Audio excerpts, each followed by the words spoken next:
Hello guys, welcome to Level Change channel by Claudio Fonseca. I'm a real 777 pilot and today we are going to talk about climb thrust. A lot of people ask me about this climb the rates that we have. If you don't know what it is about, stay tuned. I will try to explain what is this climb, the rates that you can do, why we do it, and how they actually work on the 777. Of course, you can take the idea of this information to any airplane, but the numbers, the specific numbers that I'm going to use to explain this to you, they are related to the 777 only. Okay, so let's go inside our airplane.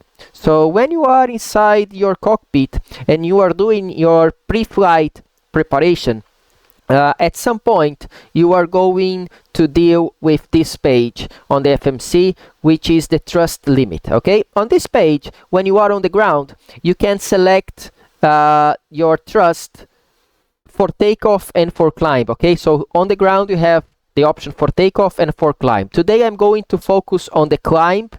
Okay, but have in mind that the takeoff function is very similar. Okay, so first, what is climb thrust? This is the maximum climb thrust available for your flight. Okay, so FMC is going to calculate this amount of thrust, the maximum climb thrust, based on many conditions, based on the temperature that you are, based on the altitude that you are. So don't worry about how it is calculated. It's calculated by the FMC with all the information that the FMC has, and climb is maximum climb. Let's say that's 100% of your climb thrust capability. Okay, on this page you have the option to select climb 1.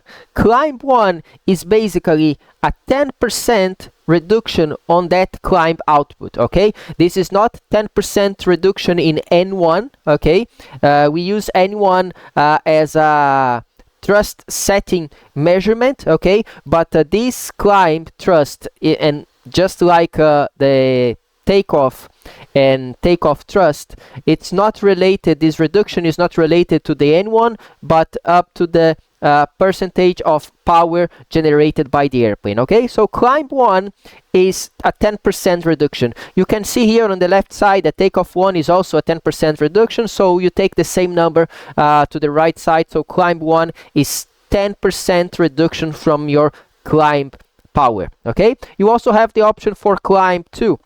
And climb 2 is 20% reduction on your climb power. Okay, but basically, why we use these climb the rates? Why we use less thrust than the maximum available for our airplane?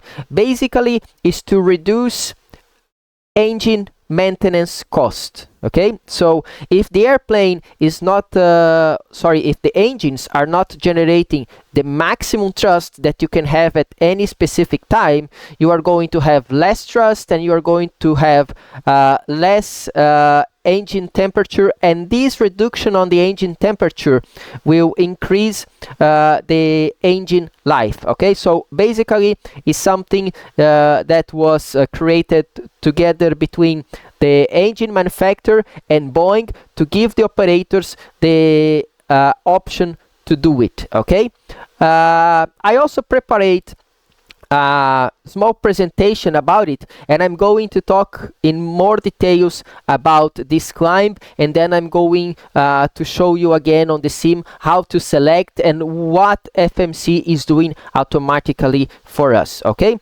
so let's jump to our presentation. Okay, so here on the presentation I said climb thrust, all you need to know, especially for your home sim. Okay, so let's start. First thing that I want to highlight is that use of the rated climb thrust reduces engine maintenance costs but increase total trip fuel. Okay, so some people, they confuse this a little bit. Okay, so if you are using the rated climb, you are going to reduce the engine maintenance costs, but because you are climbing slower, you are actually increasing the amount of fuel that you are burning. Okay, so if your consideration is just related to fuel, you should use full climb thrust. Okay, but what happened is when they made this study, the engine manufacturer, Boeing, and the companies, they realized that the amount of fuel that they are going to burn more is just a small percentage related to the amount of money that they are going to save on the maintenance cost for this engine. Okay,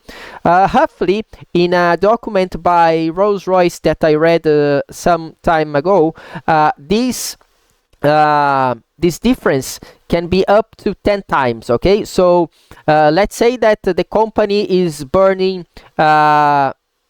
I will give you just a number here, $10,000 per year with fuel. So they are burning $10,000 of fuel more on a single year, but this would represent $100,000 reduction in the engine maintenance costs. Okay, so it can reach that amount of level. Okay, so of course it depends on the airline usage, it depends on the maintenance program, many other things. Okay, but I want to make this clear that you are increasing your trip fuel, you are increasing your fuel burn at the end of your flight, but you're reducing your engine maintenance costs by a lot. Okay, so basically how they come up with this idea.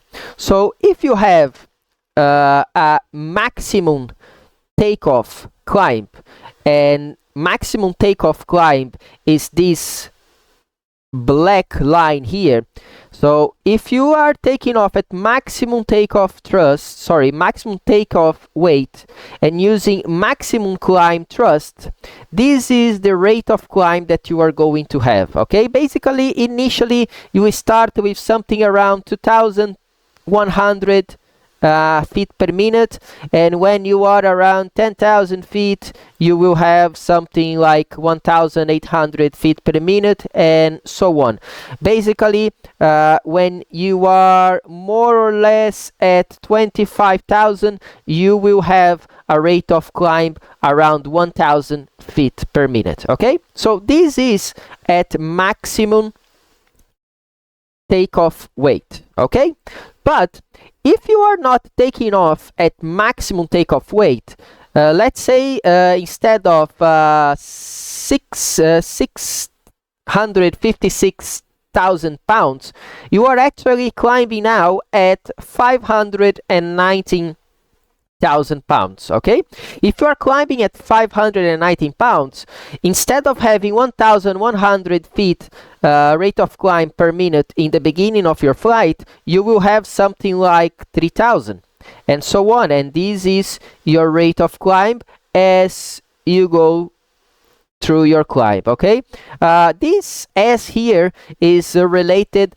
with the speed changing from airspeed to Mach. Okay, so actually you are losing your rate of climb as you are maintaining your speed, but at some point you are going to maintain a constant Mach number, then the rate of climb increases slowly until the point that you start getting a reduction on your rate of climb again. Okay, so we had the rate of climbs with maximum takeoff weight and any other number that they create here to give you this idea. Okay, basically they say, well, if you accept this one, if you accept the lower one, everything that you have now between these two magenta lines is your derate potential, is what actually you could get because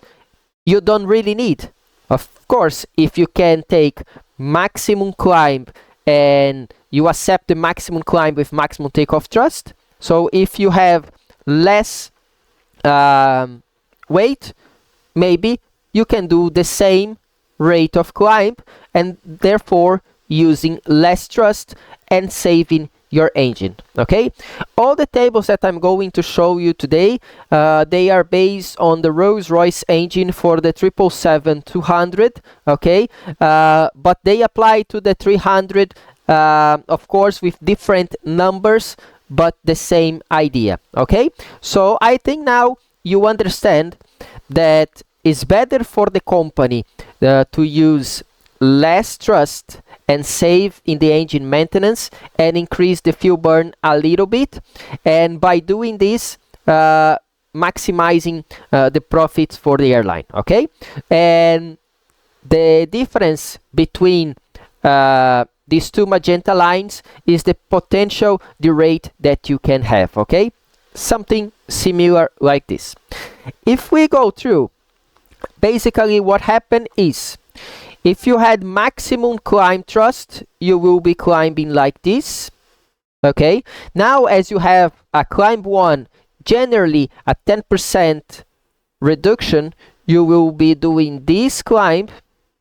Okay, so note, it's going to take more time to reach, but you are already here on your flight, so you have a shorter cruise. Okay, on the climb 2, when you have a roughly 20% the rate, you will do this profile here, and you have a even shorter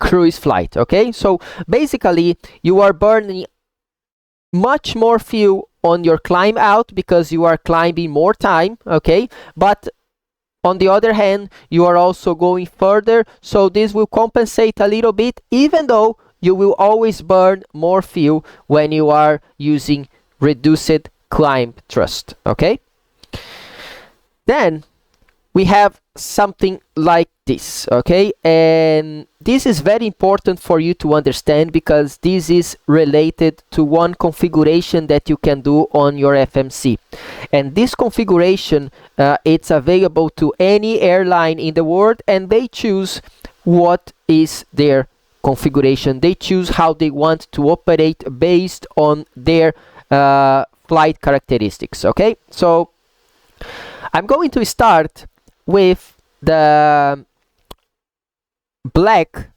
lines. Okay, so basically if you are using maximum climb, okay, there is no percentage of the rate from 0, okay, until any altitude. Okay, so if you do not use climb 1 or climb 2, you are using maximum climb thrust, which means 0% the rate. Okay, now let's say that you are using climb 1, and I told you that climb 1, it is a 10% climb thrust reduction. Okay, this 10% climb thrust reduction is valid from sea level up to 10,000 feet. Okay, up to 10,000 feet. Okay, from 10,000 feet, your percentage of thrust reduction is going to decrease, and you are going to reach maximum climb thrust at 30,000 feet. That's what we call 30,000 feet washout. Okay, so basically when I told you 10% for climb 1, the 10% is on the ground because I was on that page on the FMC on the ground. Okay, everybody says, oh, it's 10%, it's 10%. I started saying like this, but I'm refining this to you, and this is 10% on the ground. Okay, and this 10% remains until you are at 10,000 feet.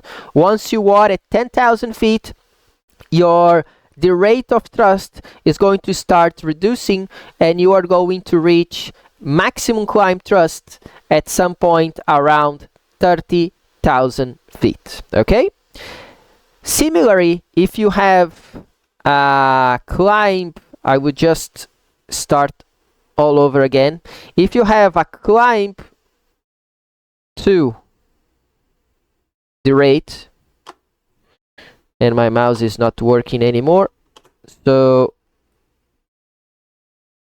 give me 1 second. Technical difficulties. Okay, technical difficulties here. And let's try one more time. Okay, so with climb 2, you are going to have a 20% derate at 0 feet, and you are going to maintain this 20% derate until you are at 10,000 feet. Okay, so at 10,000 feet you still have the 20% derate. Once you cross 10,000 feet, this derate is going to start decreasing until you reach maximum climb thrust, which means a 0% derate at basically 30,000 feet.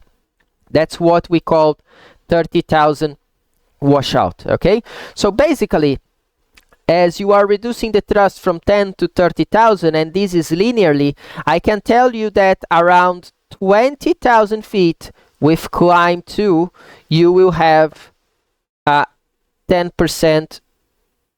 You will have a 10% thrust reduction. Okay. And you can take this chart and you can make any number from this one. Okay. For example, at 25,000 feet, you will have a 5% reduction, and so on. And at 15, if you want, you will have a 15% reduction. Okay. The same way, the same thing is valid for the first one that I showed you, which basically you have then for climb 1, 10% at 0 feet. Then you will still have 10% at 10,000 feet. Okay, you will have something like 5% at 20,000 feet, and you will have 0 at 30,000 feet. Okay, 2.5 at 25 and 7.5% at 15,000 feet. Okay, this is one option for the airline. Okay, so you will always start with 10 or 20% climb 1 or climb 2, and you are going to reach your maximum climb thrust from 10,000 up to 30%.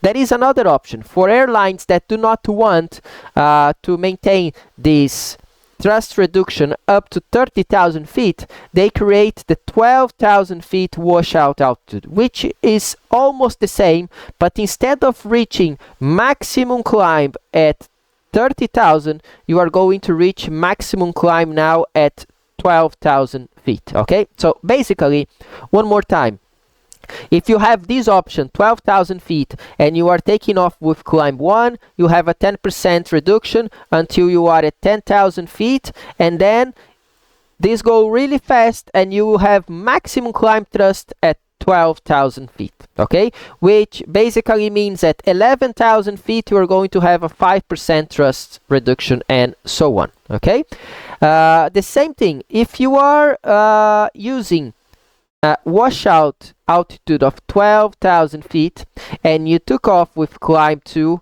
20% thrust reduction, you are going to climb with 20% thrust reduction up to 10,000 feet, and then from 10,000 to 12,000 feet you are going to recover your maximum climb thrust. One more time at 11,000, so half of it, you will have 10% in thrust reduction. Okay, so that's basically how this chart works. Okay, to show you that what a lot of people say, very simplistic, that climb 1 is 10% climb reduction and climb 2 is 20% climb reduction. This is true up to 10,000 feet, and from this point you are going to have your reduction decreasing until you have maximum climb at 30,000 feet. And it doesn't matter what kind of washout altitude you are using or climb the rate that you are using. When you reach the washout altitude, you will always have maximum climb. Okay, at 12,000 feet if you configure your airplane like this, or at 30,000 feet if you configure your airplane like this. Okay, so let's say that you were doing a climb 1 with 12,000 feet. You are going to have this kind of thrust.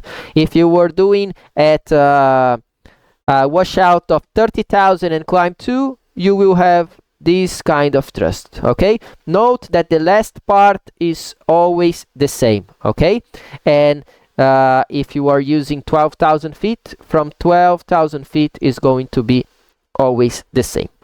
I will give you one more table here just to simplify this, which basically is washout altitudes for 12,000 and for 30,000 feet. Okay, so basically what you have is at 0 feet you are going to have 100% climb thrust if you are using climb, 90% if you are using climb 1, and 80% if you are using climb 2.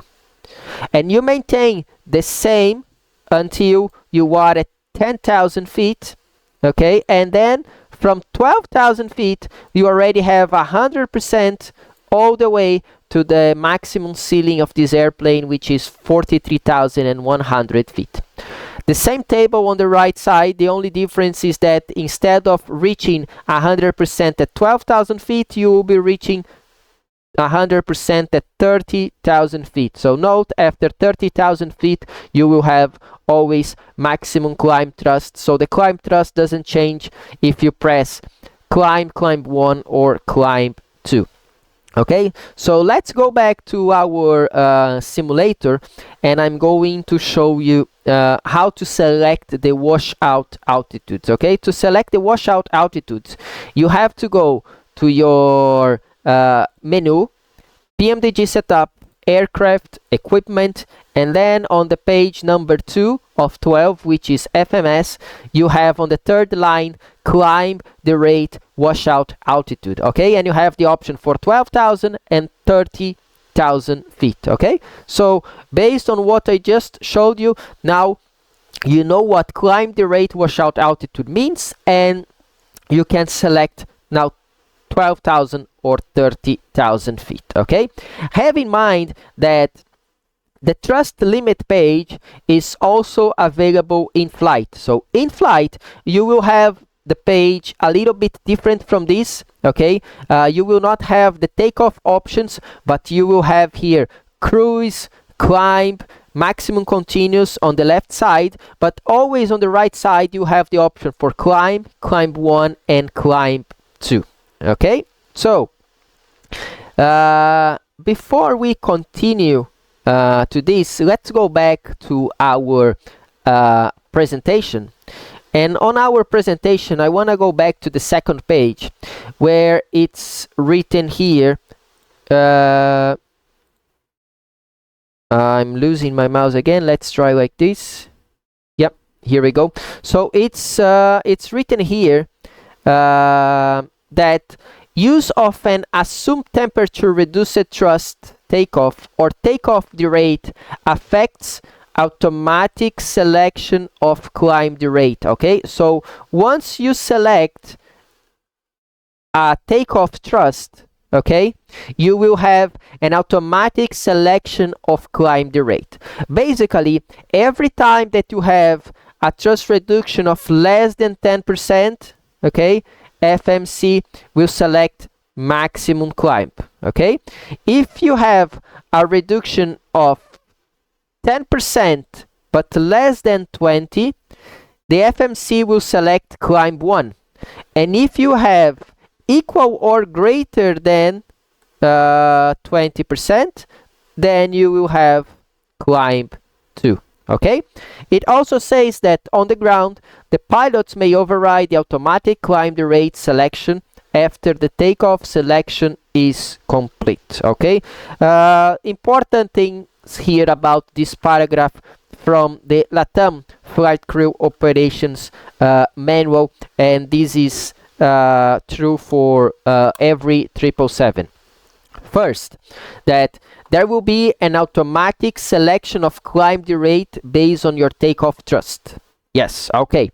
And you can, as a pilot, always override this after the takeoff selection is complete. Okay, so you want first to complete your takeoff power, your takeoff thrust, your assumed temperature, if any, and then you are going to change the climb the rate. Otherwise, if you select something on climb and then you change your takeoff, the automatic function will jump in and may change that for you. Okay, so let's go back to the sim, and I want to show you this. Okay, so how I show you this? First, if you have takeoff, okay, so if you are using maximum takeoff, okay, let's say that I go to maximum takeoff. Okay, I select anything else and I go back to maximum takeoff. Once I have maximum takeoff, FMC automatically selects climb. Okay, if you have a 10% reduction on your takeoff thrust,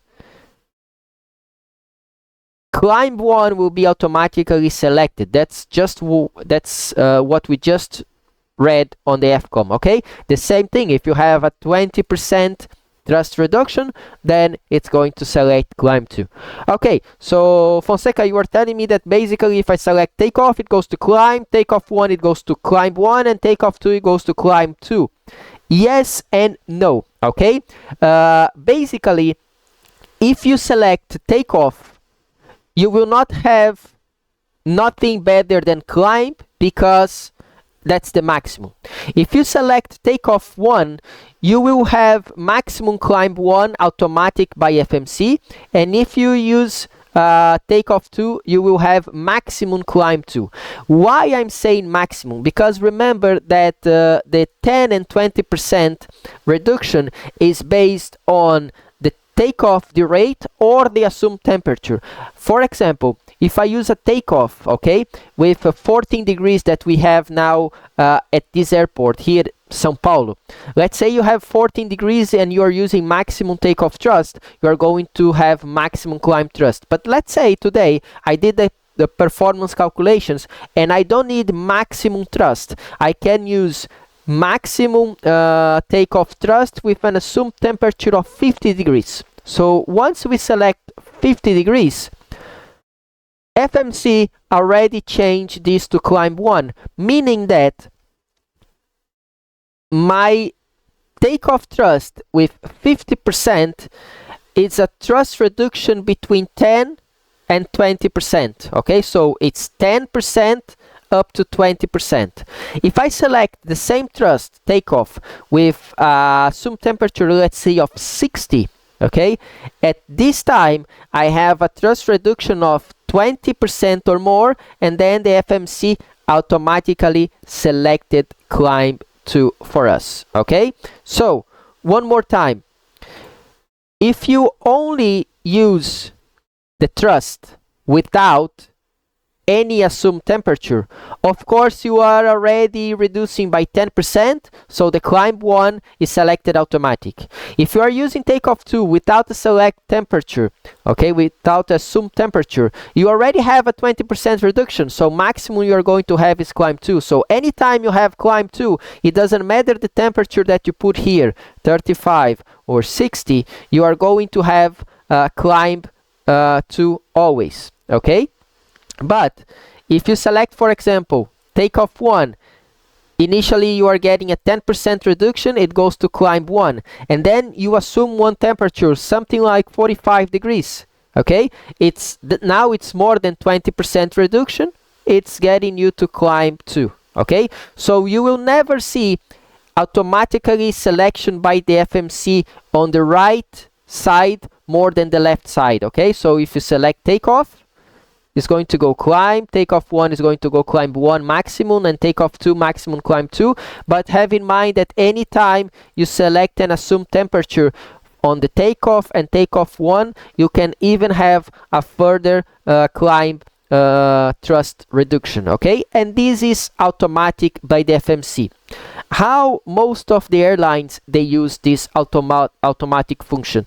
They leave as it is. Okay, so basically they select the takeoff thrust and whatever climb thrust FMC is giving them, they use. Okay, in real life, we have an performance application that we can calculate our takeoff, and we can also calculate our climb out to make sure we are going to reach minimum altitudes or minimum gradients on the SID as described by the SID. So let's say that I have an SID that is telling me that in 15 miles I need to be at 5,000 feet, okay? And then I go on the same application that I calculate takeoff, okay? Let's say that I calculate takeoff 1 with 45 degrees Celsius of assumed temperature. It's giving me climb 2. Then I go on that application and I input climb 2 and I say 15 miles, this altitude of 5,000 feet or something, okay? I'm just giving you a number, okay? I put 15 miles, 5,000 feet. And then I tell the system, okay, I'm using climb 2. And then the system is going to calculate to see if I can reach this 5,000 using climb 2. Otherwise, I have a couple of options. I can change my acceleration altitude. I can change even my takeoff thrust, but I can also change my climb thrust, okay, by maybe selecting climb 1. Now it's enough for me to reach 5,000 feet, 15 miles from the runway, and so on, okay? So note, anytime that you complete your selection on the left side, you can always change your selections on the right side, okay? With regards to the FMC environment, my personal opinion and what is used by most airlines around the world, leave the FMC climb selection as it is managed automatically by the FMC. Okay, that's the easiest way. That's something that the airplane was designed to do, and you will be saving basically when you have the option to save this engine maintenance cost. Okay, is there any time that I would play with this information? Yes. Let's say, for example, that I'm using my maximum takeoff thrust, full takeoff thrust, no assumed temperature, because I have a short runway. Okay, I have a short runway, but this runway is at sea level, and I'm going to depart towards the sea, so there is no obstacle at all. Okay, so because I'm using maximum thrust, the FMC is telling me that I have to use maximum climb because it doesn't know what is coming next. Okay, but I know it is as flat as the sea ahead of me, so I do have the option to select full takeoff thrust and select climb 1 or even climb 2. Okay, then this is going to be company policy. Okay, I'm trying to explain you how the companies can think about it. And one company that I used to fly on the 73, it was something very similar to the 777, and they used to do like this. Basically, anytime that you have climb and there are altitude restrictions, so you are not going to make an unrestricted climb, the company was asking us to, on the ground, select a lower climb from the beginning, because you cannot climb unrestricted. So why to use all this climb thrust to stop at some altitude? And in this case, we are not going to save fuel because we are going to stay low, and we are not going to save the engine because we are using maximum thrust until we reach that level. Okay, so the company was telling us, go to the one lower if you have this option, and once the flaps are up, if you still have the option to go another one lower you go to the second one. So in this case today, let's say that was climb thrust, and our initial altitude restriction was 9,000 feet. So on the ground I will select climb 1 because I don't want to climb that fast, and once I retract my flaps I will come to this page on the FMC and I'm going to select climb 2 because I'm going to even reduce my rate of climb. I'm going to save my engine because I'm not climbing more than 9,000 feet initially anyway. On the other hand, let's say that I'm doing a 20% reduction or more, for example with takeoff 2, and there is no altitude restrictions on my departure. Okay, so then the company may opt for you to select a higher climb thrust. So that will give you a higher rate of climb, and you are going to save some fuel for this flight on the expense that you are using your engine a little bit more. You are increasing the temperature on your engine a little bit more. So all of this would be calculated by the airline engineering team, and they will give the pilots whatever they have to select on the ground. Okay, so one more time, my recommendation on the simulator, whatever you have automatically selected by the FMC, keep it like this. Okay, at least you will be safe for your takeoff part. Okay, now there is another point that we have to consider. Let's go back to our presentation.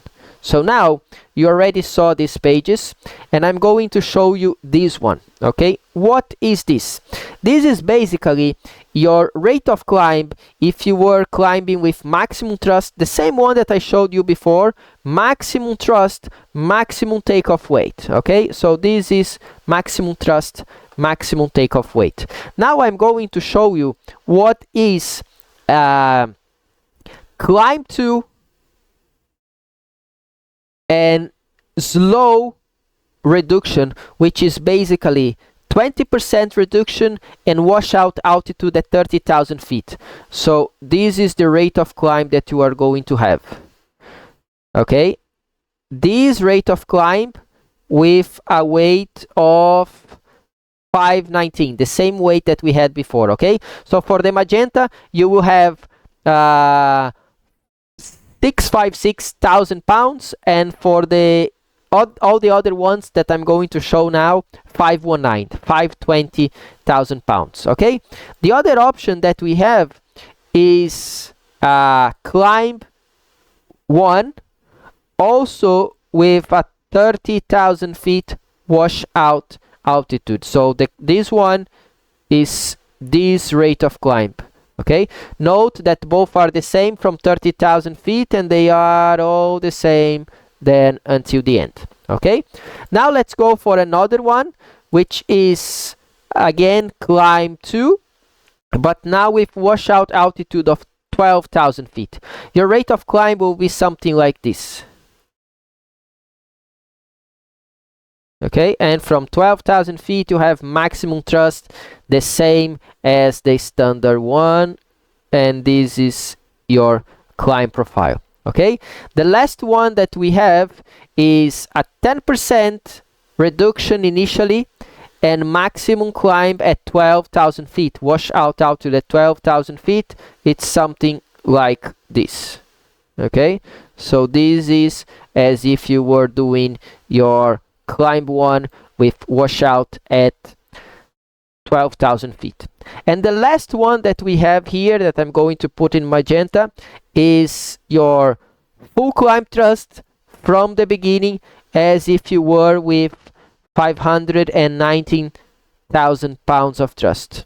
Okay, note that these two magenta lines, they are the same as these two magenta lines that are here. Okay, we just included in the middle one now, instead of showing you the potential rate, I showed you the washout altitudes and the rate of climb that you are going to have with these different selections. Okay, so apart from automatically selecting what you get from the FMC, there are some Rolls-Royce consideration that you can apply to your simulator, and you can consider this as your company policy. Okay, so basically what I can bring to you is this.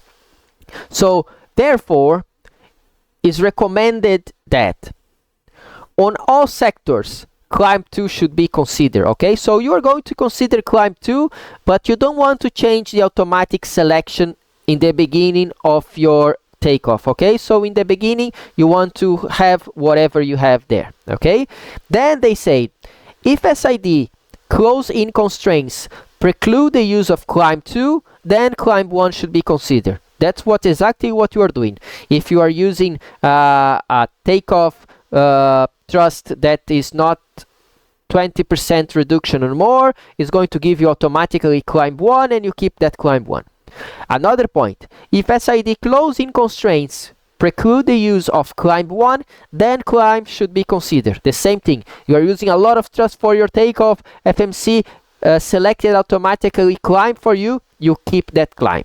Okay, but now you are out, you are climbing out, you already retract your flaps, you have nothing else to do on your plane, you can start thinking about it. And then it says, when SID close-in constraints have been achieved and you use of climb 1 or climb, consider employing climb 2 for the remainder of the climb phase. So basically, if you already took off, you are above your MSA, or you are above your altitude constraints, you don't have anything else to comply with, you already climbed enough, consider going climb 1 or even climb 2. Okay, if you have climb, consider going climb 1 or climb 2. If you have climb 1, consider going climb 2. Okay, go on your FMC, change it. Okay, go to your thrust limit page and change, and you are going to see a thrust reduction, and if you keep the same speed, you are going to see a reduction on your rate of climb as well. Okay, then at some point, at any stage, if ATC height constraints cannot be met at the existing level of the rate, okay, then let's say that you took off with climb 2 already, or you selected climb 2, or you took off with climb 1, or you selected with climb 1, it doesn't matter what's going on. Okay, so now you have an ATC constraint and you cannot meet that constraint. Okay, you try to reduce your speed towards best angle of climb. Okay, best angle of climb will always be on your FMC, and I'm going to show you that now. Okay, a bonus for this. Okay, so once you are on the VNAV, okay, you will always have on the VNAV page your maximum angle. Okay, so basically you will be climbing with 250 and then 320 Mach decimal 83. Okay, you have an altitude constraint that you need to achieve. You need to climb more. You will be reducing your airspeed towards 242, as much as you need towards 242. Okay, if you are climbing with 320 and you reduce your airspeed to 300, and that was enough for you to comply with your constraint, maintain that 300 until you are cleared of that constraint, and then accelerate again. That 300 was not enough, continue reducing, and the minimum speed that you can reduce is maximum angle speed of 242. Okay, of course there are a few more things that you have to consider about this climb speed. Of course, do not go into the amber band, keep the 15 knots when you are around 20,000 feet, a good margin for the logic change. But anyway, bring back your speed, okay, down to 242 in this case. This speed 242 will change with your weight, and will even update as you are climbing and losing weight because you are consuming fuel. Okay, so you start reducing speed towards the best angle of climb. Okay, and you still cannot meet the constraint, then you select a lower level of the rate, okay? So that's the opposite. Now you have a constraint, something was automatically selected by the FMC. First, you want to save your engine, so you keep playing with the airspeed. You are bringing down the airspeed until you are at maximum angle. If you are at maximum angle, you still cannot meet that, and you have extra thrust to use on your engines, go and select if you were climb 2, climb 1, or even climb. If you were on climb 1, select climb. Okay? One more time, not one more time, continuing the procedure. If ATC height restrictions, which had necessitated a reduction in the selected level of the rate, which means if you had to go from climb 2 to climb 1 or climb, or from climb 1 to climb, and these height restrictions are renegotiated or removed, or you climb above it, you can reselect climb 2 as soon as possible. Okay? At any time during the climb phase, while using climb 1 or climb, if no ATC constraint preclude, consideration should be given to select the next level of the rate up to climb 2. Okay? So basically what Rolls-Royce is telling you is try to use climb 2 whenever possible. If you cannot make with climb 2, try climb 1. If you cannot make with climb 1, try maximum climb together with the best angle of climb speed if necessary. Okay, so I hope you understand now what is this thrust, the rate, climb, or in this case climb 1 and climb 2, 10 and 20%, yes, up to 10,000 feet. Then the washout altitude that you can configure on your PMDG, 12,000 or 30,000 feet, and how you are going to deal with that on your flight. Okay? Of course, I will give you another example just to make it clear one specific point. Let's say that you are at 32,000 feet, climbing flight level 430, and ATC give you a level altitude constraint. Okay, now you realize that you are going to be below that level at that specific point, and you need to increase your rate of climb. Okay, so you are going to reduce your speed towards maximum angle, and you are reaching maximum angle and you still cannot comply with that. And then you look at your engine and you are going to see climb 1 or climb 2 selected there, or you go to your FMC, you see climb 1 or climb 2 selected there, and now you want to change your climb to climb 1 if it was climb 2, or even climb, and you note that there is no increase on your thrust. That is because you are above your washout altitude. That's why I use 32,000 feet, because it doesn't matter if you use 12 or 30. Anytime you are above your washout altitude, playing with climb 1 and climb 2 will not change your rate of climb, because it's not going to change the thrust on your engines. Okay, you can see this, you can play with that on your sim. Okay, so once you are in flight, you can go to initial reference index and thrust limit page, so you will have always the option for climb 1 and climb 2, and whatever is there on the FMC selected, if you are in a climb phase, it's going to show you here climb 1 or climb 2. Right now is takeoff, because we have the takeoff selected. Once I reach on the takeoff my thrust reduction altitude, this is going to change, in this case from takeoff to climb, or in this case now from takeoff to climb 1, or in this case now from takeoff to climb 2. Okay, so during climb you will always have your indication here, but note, after washout altitude, climb 1, climb 2 and climb, they are all the same. Okay, even though they are the same, Even though the number is not going to change, the thrust is not going to change, what you are going to see is the description of whatever is selected in the FMC. Okay, so don't think that by selecting a lower climb rate above your washout altitude of 12,000 or 30,000 feet in this case, you are going to gain any performance. Okay, I really hope that you understand.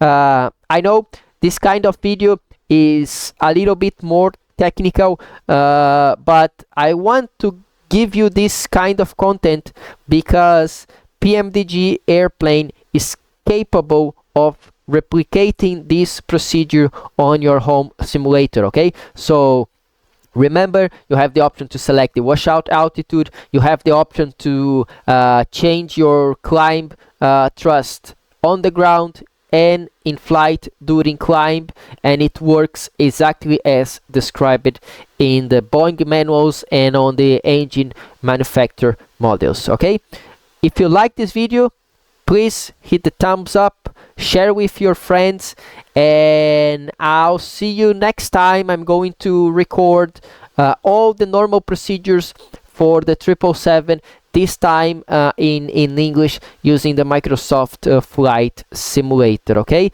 if you are Brazilian, Portuguese, or you speak Portuguese, all the normal procedures for the 777, they are already in this channel. Just look for the training 777 playlist and you have all the procedures from electrical power up to electrical power down. Okay, thank you guys, see you next time, bye bye.